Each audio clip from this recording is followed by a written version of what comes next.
Hello and welcome to True Crime Daily's The Sidebar, taking you inside the courtrooms of high-profile and notorious cases from across the country.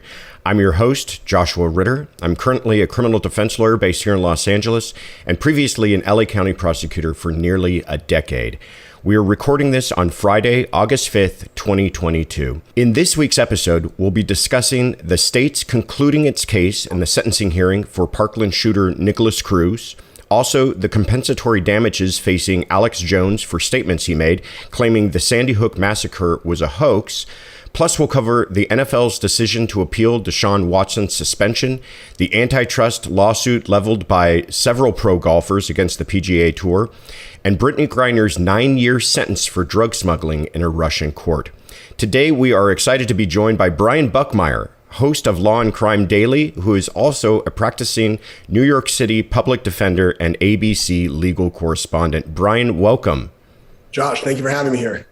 Absolutely. Before we get into these stories, and I know you have a lot of thoughts on this, and I'm curious to hear your thoughts on these cases, tell us a little bit about your background and your current practice.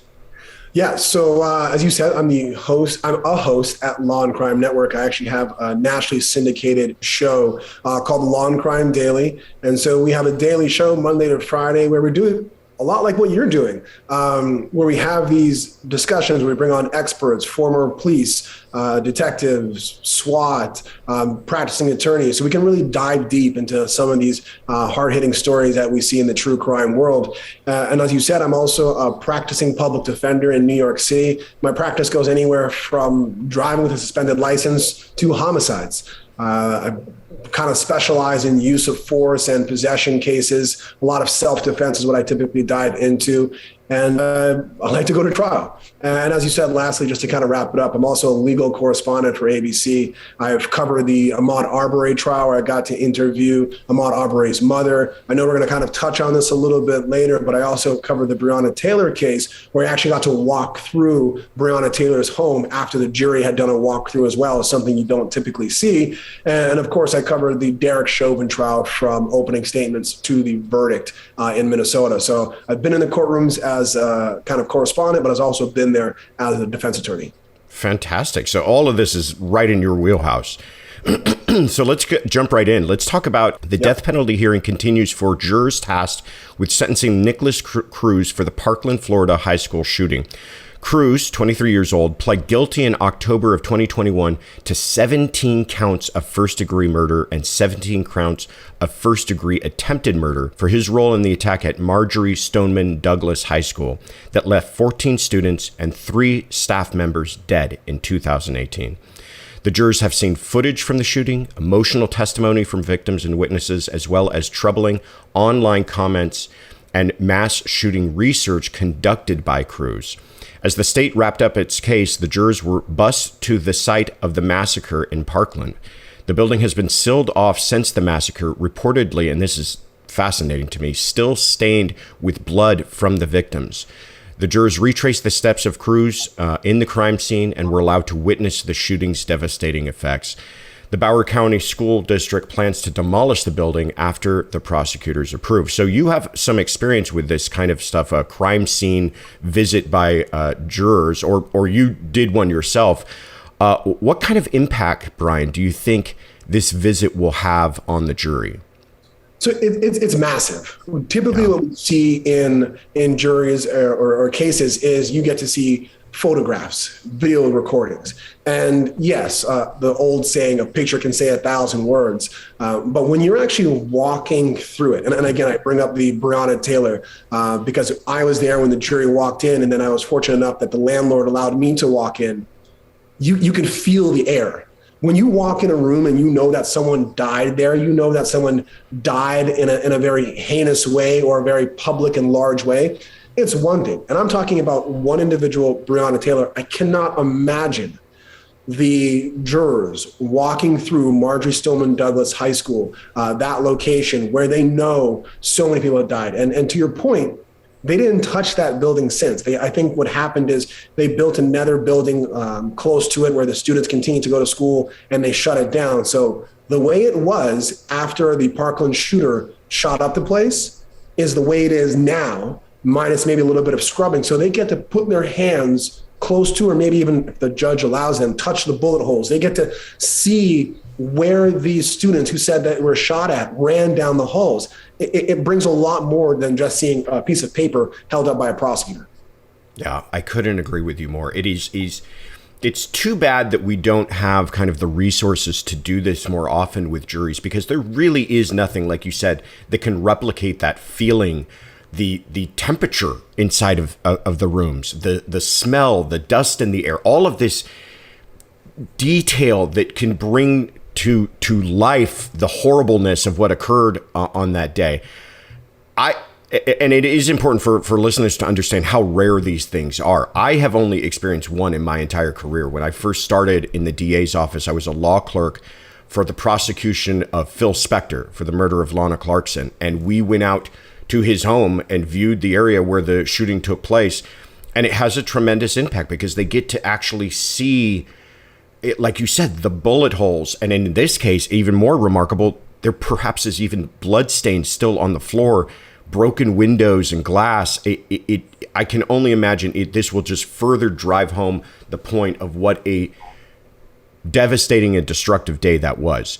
Yeah. That all being said, do you have any fears that this will have more of a prejudicial effect that might outweigh in kind of probative value to the jurors, and that could create problems on appeal? Yeah, so this is when I say that my public defender senses start tingling, because while I can talk about the Parkland school shooter as a human being, as a man, and say, hey, I want the jurors in there, I want them to see the environment, because we learn through all of our senses, not just by observing with our eyes. But as a public defender and someone who wants to see finality in this case, I have to ask the question of relevance. And that's the question that every judge is tasked with. What's the relevance of allowing the jury to walk through this scene? And that's where you get the question of more probative than prejudicial. Anything that is presented to the jury must have the utmost and the highest probative value. What are they going to learn from this? What are they going to take away from this and not be prejudiced? And when we talk about walking through the school, emotions will flare. It's going to happen. We're humans, regardless of what instructions the judge gives you. I think everyone is going to feel the weight of being in that room. And the question becomes, is that weight probative? Or is it prejudicial? Because we don't want prejudice to be the reason why someone is convicted. That's not the system in which we believe or that we should have here in the United States. And when I think about it here, my question becomes, was there another way to show the jury the devastation of that place without bringing them there? Here, the judge said, no. We're going to let them go through the halls. We're going to let them see that, because the probative value is not outweighed by the prejudicial value. The problem that I think is going to happen, and every defense attorney and probably yourself as a former prosecutor say, this is going to be brought up on appeal. This is going to be one of the reasons why people dislike the death penalty, because if he is given the death penalty, this I think could be front and center for appeal, where the defense attorneys say, this is far too prejudicial. We need another judge to review this. And if that judge agrees, we're going back to square one, and we're going to have another jury, another sentencing phase where this doesn't happen. And so it raises the question, is this going to be an issue where this comes back up? Yeah, no, you did an excellent job of explaining all of that. It's certainly something that the defense in this case has been concentrating a lot on. All of their objections seem to be going towards, is this more prejudicial than probative, and does this evidence go towards factors in aggravation?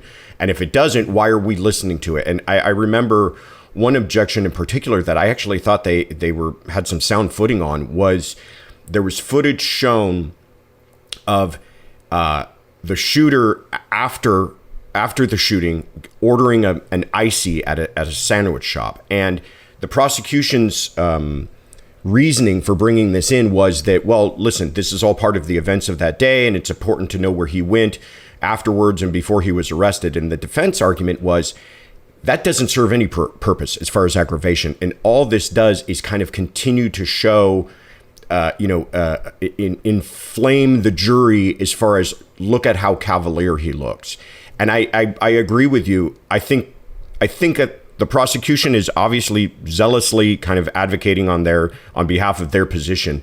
But I think there should be some concern towards making sure this sticks and isn't reversed on appeal, and we don't have to go through something like this again. That all being said, do you think the prosecution, I know you've been following this closely, has done enough to ask for that ultimate penalty of the death penalty in this case? So a few things. I want to touch on something, and I smirked because prosecutors always like to add and more because their argument is to complete the narrative, that we have to complete the narrative, and that's why we have to bring it in. But to answer your question, I think the argument for the death penalty, while I am not a major supporter of it because there are so many flaws, I think at this point it's academic. I think the prosecution has checked off every box. I think whether you have a JD like myself, where you practiced for 8 years, or you're your first year of law school, you've never looked at a case before. I think if you look at the factors of aggravating circumstances and you look at this case, you would say A+ for the prosecution. They've hit every one of them. And I almost have to look at this list to go through it. Knowingly created a great risk of death to many. Cold, calculated, and premeditated without moral or legal justification, especially heinous and atrocious and cruel. Those are just some of them. But as I said, that's an academic conversation because we see it played out when the Parkland school shooter, and I don't refer to him by his name because he said that he wanted, through the evidence that we've seen so far, he wanted to be known as the mass shooter of 2018. He etched swastikas into the gun. He made racist and homophobic showings in his research and everything. He wanted to be known for this. And when I call him the Parkland school shooter, that is the one little thing that I can do to take away from him that notoriety of not letting his name pass my lips. Because it is clear, based on his actions, that he fits these aggravating circumstances in a way that is academic, that you could probably teach a first-year law class as to what aggravating circumstances are. Yeah. It's clearly, putting aside the politics of the death penalty, if you agree with it or not, if it is a law that's on the books, this is clearly the type of case that would fall into that category. I agree with you. So it's going to be interesting to see what the defense does beginning their case. They've even withheld their opening statement, so we'll soon find out how they expect to present this to the jury to try to unwind or add some perspective to what we've heard over the past few weeks, that it's just devastating testimony and evidence that has been presented. So we'll keep an eye on this case. Let's turn now to Alex Jones. Jurors have awarded Sandy Hook victims $4.1 million after Alex Jones claimed the shooting was a hoax. This is out of Austin, Texas. Alex Jones was ordered to pay more than $4 million in compensatory damages to the parents of a 6-year-old killed in the Sandy Hook elementary school shooting after claims made by the InfoWars host that the shooting was a hoax. The 2012 Newtown, Connecticut shooting left 20 children and 6 teachers dead. Jones' media company, Free Speech Systems, which owns InfoWars, filed for bankruptcy, and Jones stated any award above $2 million would, quote-unquote, sink us. Jones saw the lawsuit as an attack on his First Amendment rights, but was forced to concede publicly during the trial that the attack was 100% real, expressing remorse for lying about it. The parents sought $150 million in compensation for the alleged defamation and intentional infliction of emotional distress. Jurors will now hear further information about Jones's finances and will decide how much Jones will pay in punitive damages to the parents of Jesse Lewis, another child killed in the shooting. So just off the bat, Brian, what are your thoughts on this verdict? Were you surprised by the amount? Too high, too low? I actually thought, so let me go back a little. When we talk about compensatory damages, there's also, you got to remember the potential for punitive damages. So we're not quite there yet as to how much he's going to owe altogether. So as I think just a compensatory, I thought, okay, it makes sense, because what you often see is a compensatory is oftentimes a real world calculation of damages.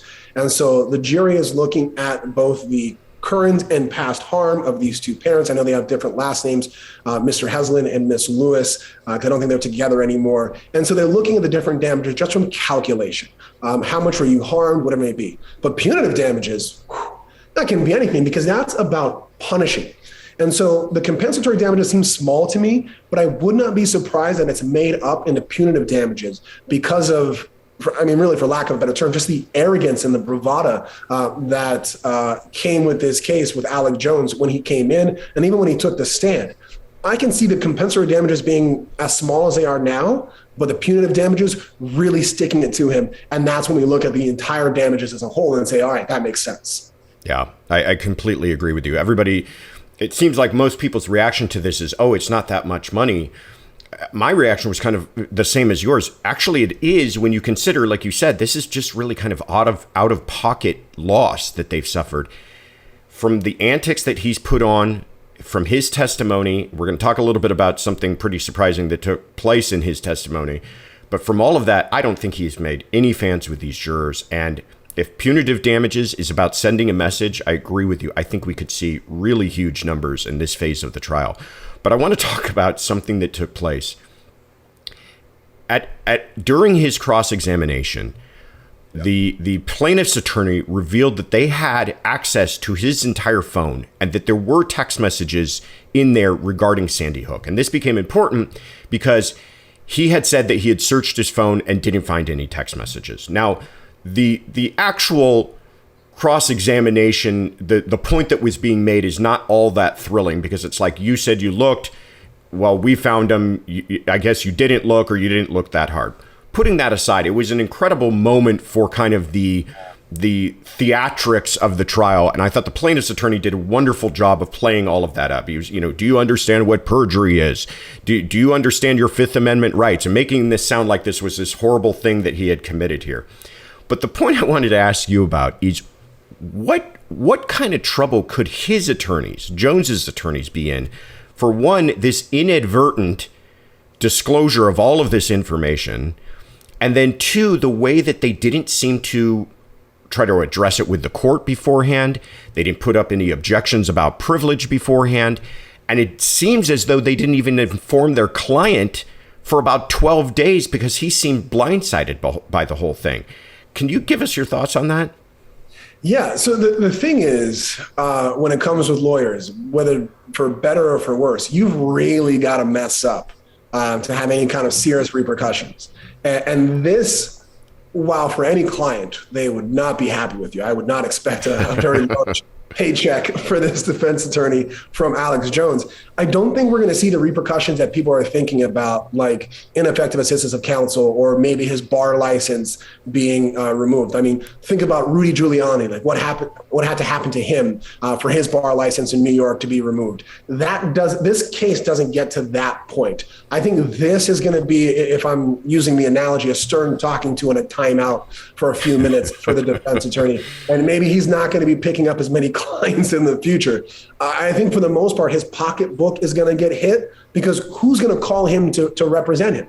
He obviously, Alex Jones is not a very beloved person for this case from many people in the country. Of course, he has his followers. He has the people who believe that this was a hoax. And so maybe there's some notoriety for this attorney in picking up this case. In this move of him messing up this much, I think that notoriety that he was hoping to get in representing Alex Jones to then further his career is kaput. Because this is, for lack of a better term, Bush League. Like, yeah. You don't do this. Yeah. Talking about conspiracy theory, I'm going to go one step further, and I'm fully saying that this is me just kind of getting into the weeds. But with Alex Jones, with this type of a character, he's a ringleader, right? He's a circus master. There was a part of me that almost wondered if this was manufactured. If they created this blunder, knowing that the plaintiff's attorney would hop on it, so that they could bring this Hail Mary of a mistrial argument that was thrown out by the judge. I want to see if you agree with the judge's thoughts on that. But the judge basically said, listen, this is probably stuff that should have been disclosed anyways. And the fact that you did it inadvertently and now you're trying to make a mistrial out of the whole thing, I'm not buying it. I think the judge just kind of wants to be done with this case. But I almost wonder, was this all just part of their game plan? And I don't expect you to comment on that, but I do want to hear your thoughts on the mistrial ruling by the judge. I think the judge was absolutely right. And this is why I say that. We got to remember where we are and why we're here. this is like a sentencing phase. We're not asking the question of guilt or innocence anymore. And the reason why we're not asking that question is because Alex Jones defaulted by not abiding by discovery rules. And so to your point, this may have been litigated and probably should have been turned over for the exact reason why this attorney was able to impeach him. You got to be able to have the information by which you're going to cross-examine, especially the defendants. So you can say, hey, do you have this in your phone? Did you have communications about Sandy Hook?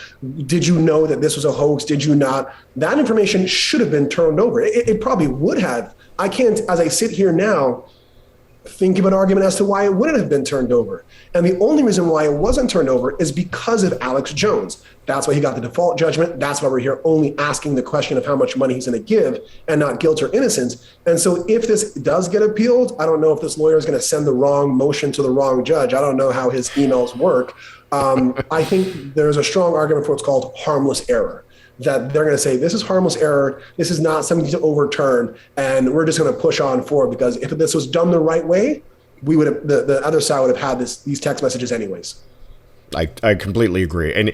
And like I said at the beginning of speaking about this topic, end of the day, the fact that the real thing he was caught up on was, did you search your phone for text messages? Yes, I did. I didn't find anything. Well, we found some. And so I agree with you. That's probably harmless error. That's not going to completely turn the ship in this case, which was already going downhill for him anyway. So we will keep watching to see how things turn out for him in punitives, because I think we could see some big numbers. Let's talk about briefly some other stories making the news. First of all, the NFL is going to appeal Deshaun Watson's 6-game suspension. Judge Sue Robinson handed Deshaun a 6-game suspension for his violation of league policies on Monday, August 1st. She noted that Watson's, quote, pattern of behavior was egregious, but she said the behavior was non-violent sexual conduct, which led to her decision to suspend Watson for 6 games. Watson was not given any additional fines. The NFL, however, argued that Watson should be suspended for the entirety of the 2022-23 season. NFL Commissioner Roger Goodell designated New Jersey attorney Peter Harvey to hear the NFL's appeal of Deshaun Watson's 6-game suspension for violating the league's personal conduct policy for reported unwanted sexual advances during massage sessions. Watson was not criminally indicted on any of these charges. I know you've been following this, Brian.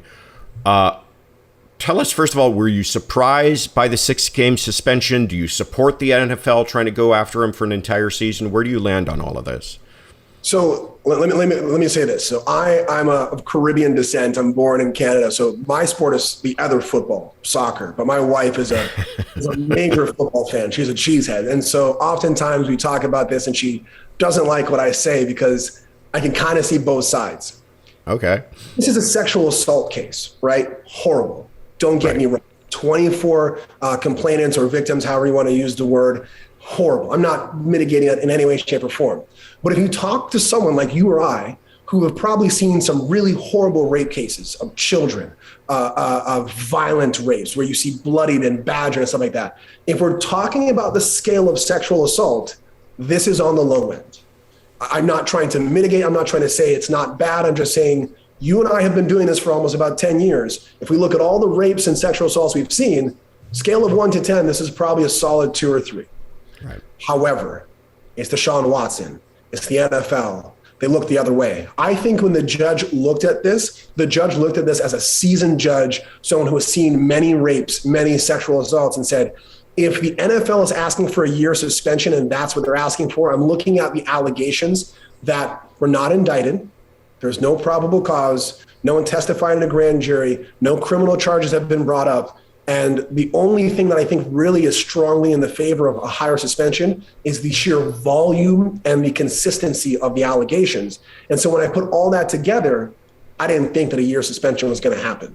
6 games I thought was pretty low. I thought we would have been talking about half a season. I thought we'd been talking about somewhere around there. And so that's what I was a little surprised at, but I knew this was not going to be a year. To your second point, I'm not surprised about the NFL wanting to appeal this. Not because the NFL cares, and this is me putting on the tinfoil hat and not really knowing. If you tell me that the NFL, jump right in, join me.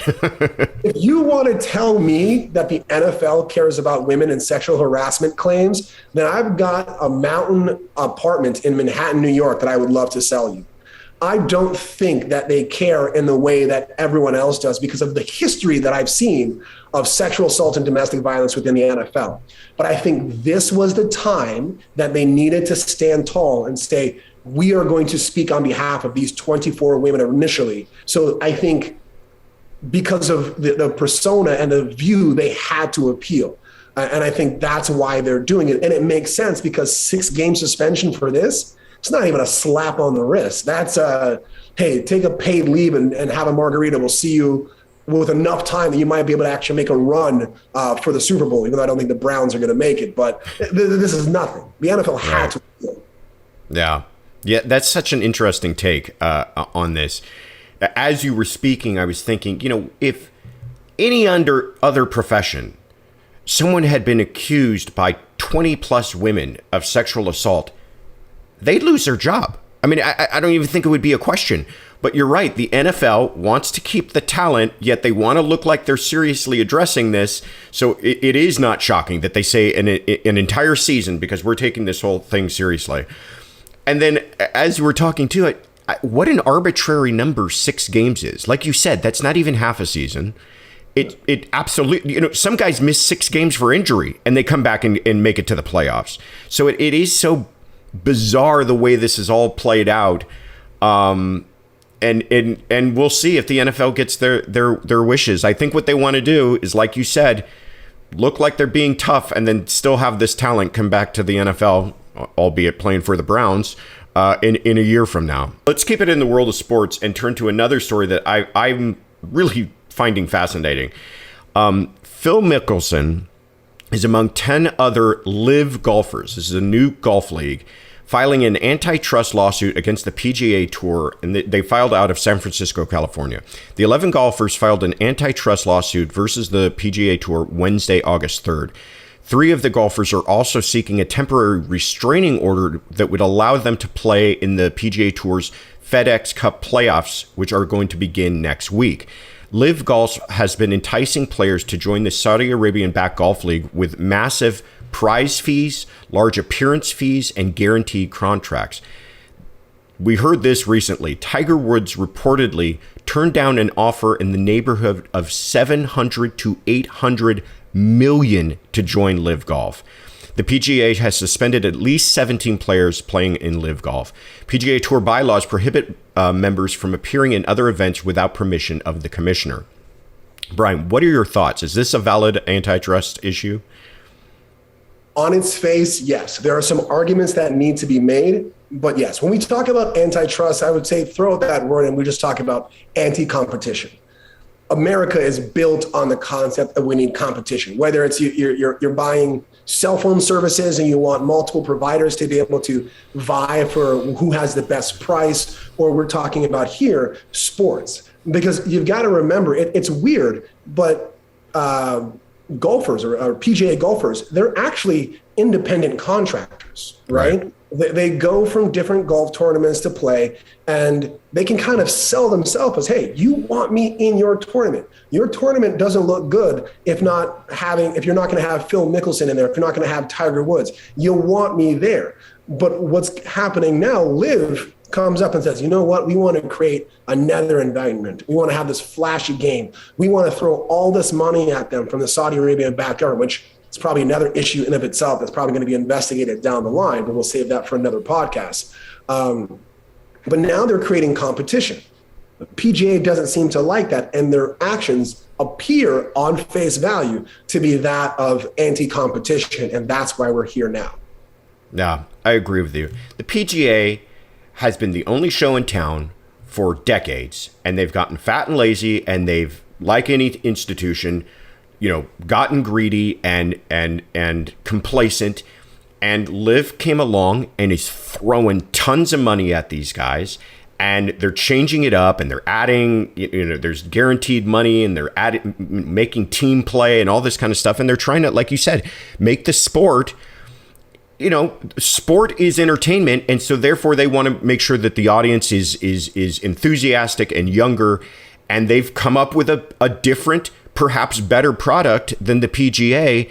And I think this is all kind of nonsense that the PGA is not allowing these players to play in that league. And I think it may even backfire on them because there's a lot of money to be made. I mean, Tiger Woods, I don't know what kind of money Tiger Woods has got, but he's got enough to have turned down about $700 million to play in this league. That's just fascinating to me. But if they've got that kind of money to go after one player, I think you're going to see a lot of players who don't care if they play for the PGA again. Like you said, they're independent contractors. They're at the end of the day, they want to make as much money as they can playing the sport that they love. And if that means they play for one league and are banned from the other league, so be it. I realize there's all the tradition and the trophies and the prestige that the PGA has, but they're going to lose a lot of that if they start losing these big time players. You when agree? I heard about that, when I heard about that Tiger Woods turned down that much money, I am or was an All-American soccer player. My son was just born. I was looking at the soccer ball that I bought him, and I was like, maybe if you could turn down this much money, maybe soccer. Exactly.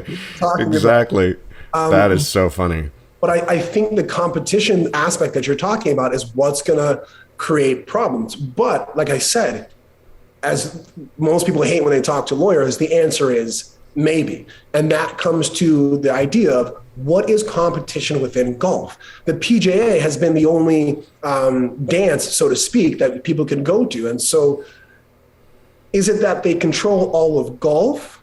Is that the market we're talking about? Or are we talking about sports? Because if the market is sports, then they're competing against the NFL, the NBA, I'm Canadian, I'll throw in the CFL. They're competing against all of them. And so they're not controlling a market in of itself. But of course, Liv is going to say, no, we're not talking about all other sports. We're talking about golf. And it really depends on how they frame that argument and which argument the judge ultimately decides is the best one or the one they want to apply when considering what this antitrust, anti-competition concept is. Yeah, really interesting point you make there about it's not. Is it sport? Is it golf? Well, we'll see. We'll see how this all plays out. Like I said, it's a story that I usually wouldn't be so interested in, but I'm fascinated by it. Finally, we have to turn to Moscow because we have some developments with WNBA star Brittney Griner has been sentenced in a Russian court to 9 years for drug smuggling. These charges stem from vape cartridges containing cannabis being found in her luggage. Griner, who has been detained since February, pled guilty to bringing the cartridges containing less than 1 gram of cannabis oil into the country. There have been reports of a prisoner swap proposed by the State Department that would bring Griner and a former Marine, Paul Whelan, in exchange for Russian arms dealer Viktor Bout. Whelan has been held by Russia for alleged espionage since 2018. Viktor Bout, nicknamed the Merchant of Death, is reportedly one of the world's most prolific arms dealers and is serving a federal sentence after a 2011 conviction for counts including conspiring to kill American citizens. Okay, let's first talk about the length of this sentence. Is this all a leverage play by the Russians? Yes and no. And the reason why I would say yes is because they now get to come to the table and say 9 years for two things. One, I believe the prosecution asked for 9.5. She could have done more than that. I think she could have done 10 years. Now they're going to come across and say, well, we were lenient. We could have given her the max and we didn't. So they're going to try to play that card. Not the strongest card in the world, but all right, they'll use it. The other part they'll try to use is, like you said, this is a trade. They're going to say, hey, Viktor Bout is doing many years. Brittney Griner is doing many years. Paul Whelan is doing many years. Everyone's doing many years. So why not just do the swap? But as I've kind of been saying tongue in cheek, yeah, Brittney Griner is a shooter and so is Viktor Bout. But those are two different types of shooting. That's a very different situation. And so I don't think there's equity in that. But the Russians are not going to talk about equity. They're going to try to put that 9 years and make it seem like it's all the same. And so I think that's the leverage they're going to use. But it's not the most intelligent argument. Yeah. Do you think, and this is a problem I've had with this, is I understand the media's fascination with it because it is an American, she's a WNBA star, but did all of the attention, the public outrage, you had LeBron James commenting on it, did that increase the difficulty for the State Department to try to get her out, to try to make a swap with her? Because now the Russians, like you said, they're negotiating for a killer, for the merchant of death in exchange for her. You gotta just objectively see this as kind of a lopsided trade. Do you think that all the kind of media and public attention worked against her best interest in this case? I'm going back and forth on that, and I'm gonna have to say yes. And the reason why I say yes is because I think, and I'm not a big Putin fan, I dislike him and for so many reasons, but he's playing chess while I think the Biden administration is trying to figure out which one is the horsey and which one is the bishop. And I think for Putin, what he's doing is he's saying, one, it's 2022. And in 3 months is a midterm election. Yeah. The Biden administration ran on pro-women, pro-LGBTQ. We've got Brittney Griner, who fits both of those categories and is a prominent athlete. Putin knows what he's doing. This is who President Biden said that he's running for, that he's looking to protect. And so as we all talk about this, Putin is saying, hey, Biden's people are going to press him. They're going to talk about the platform he ran on. They're going to talk about the issues that he raised, and he's going to have his feet to the fire in terms of releasing Brittney Griner. And so he's using that momentum to get Victor Bout, because he's in the middle of a war with Ukraine, and Ukraine, to their credit, is beating them back in many places. We never thought that Ukraine would have the strength, the courage, and the ability that they have. And so much credit to all those people there who are fighting tooth and nail for their rights. And I'm there with them in any capacity that I can with my hearts and prayers.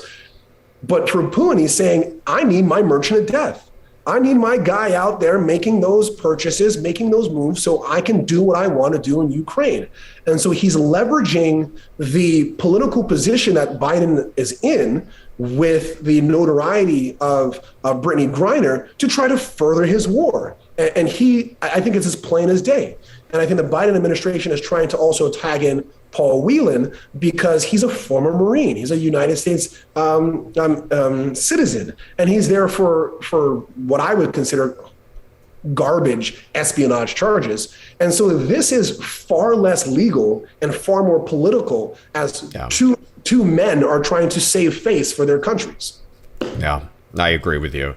But for Brittney's sake, I hope they work this all out, because end of the day, 9 years for the small amount of cannabis that she had. I realize every country's got the right to make the laws that they do, but it's unfortunate, because I feel like if she wasn't this political pawn and she was just Joe Citizen, you never would have seen anything like this. So we hope it works out for her. And I agree with you on that as well. And I think she's being used as a pawn. I think that's the travesty in this case. Yeah. Brittney Griner and Paul Whelan are being used as pawns for something that they have no connection with. And they're the ones that are being harmed the greatest while these two countries are battling this out.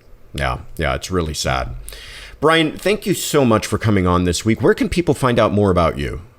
You can go to the Law and Crime Network website. I'm there on Law and Crime Daily. As I said, I am the host. You can also follow me on social media. I'm on Instagram and Twitter, the Buck, BUCKESQ, like the Buckmire attorney.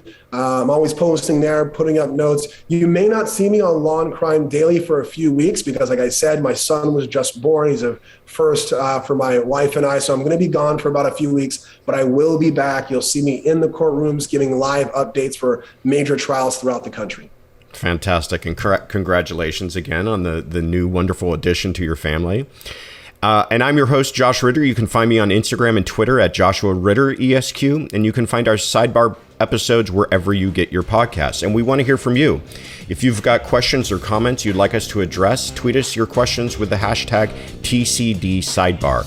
And thank you for joining us at the True Crime Daily Sidebar.